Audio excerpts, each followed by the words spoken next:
My interest here is always in looking at the relationship between formal and informal security provision.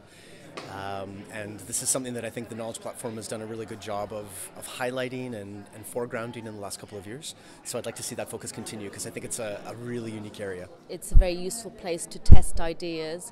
In our own institutions, we sometimes get trapped into our own narratives and believing our theories of change, our assumptions about what are the best ways of doing things, and this is a good place to try out some of those ideas, to share them, to get people's feedback and reactions to whether the way that we're thinking about things works or not. And it's also, in that sense, a very rich source of information to take back new ideas and to learn what other people are doing. I think one of the things that the Knowledge Platform should do in its next year, and especially when it commissions research like that, think much more deeply, even more deeply than it has until now, about how practice relevant that research is and how those links with practice can be made even deeper. I think one of the main priorities for the Knowledge Platform is to link up, to reach out beyond its traditional constituency.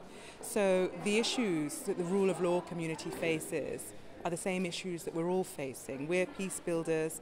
The international dialogue that I head the secretariat for is essentially promoting peace building and state building.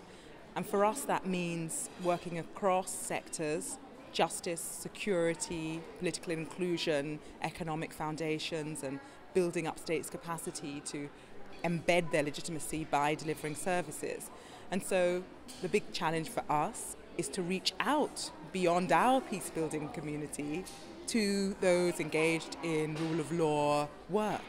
And I think there can be a kind of a win-win, because there's no point continuing to talk to ourselves if the kind of big changes that we need to make as constituencies we're just not making. We're talking about the same things. We're talking about the need to address root causes. We're talking about non-panicked responses that are just about firefighting and anchoring our work in huge governance challenges. And I think that on the basis of that, we've got a lot of common ground that we can build more effective partnerships around. I think that's really what's required. We need to integrate in the research, what values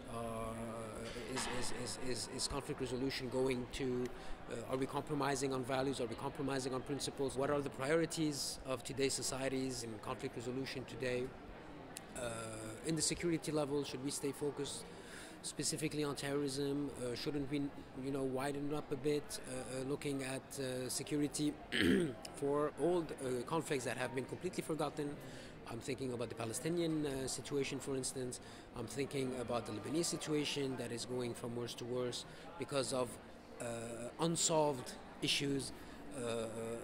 Look at the Arab Spring that has completely impacted in the collapse of regimes, impacting security, impacting stability, and of course transferring a huge amount of the crisis to Europe. These are priorities we need to really keep in mind when tackling research in the next 10 years.